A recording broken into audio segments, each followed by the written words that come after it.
So it's a rainy Saturday afternoon, December the 8th, and there's not much to do except to, well, play with vintage computer equipment. So there's the SE, of course. Now, and forgive the mess in this room, please, but I've got a bunch of projects, as you can see. Yeah. Got a 4,000 square foot house and I'm out of space. There's the first 2FX that I have.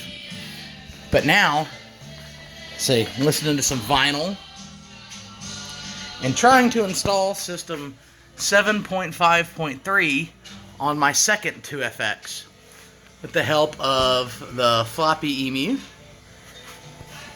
This one still has a physical hard disk in it. I haven't put a solid state solution in here yet. This might be the only quantum hard drive still in existence that works. How it's still working, I don't know. It's probably going to go at any second. But I've got a Ethernet adapter in this one. And if I can get this thing on the network and do some telnet or something, I will have a Macintosh IIfx on a modern network. And that's my goal, just because I think it would be cool. So, anyway, that's this rainy Saturday. I hope everybody's having a good one.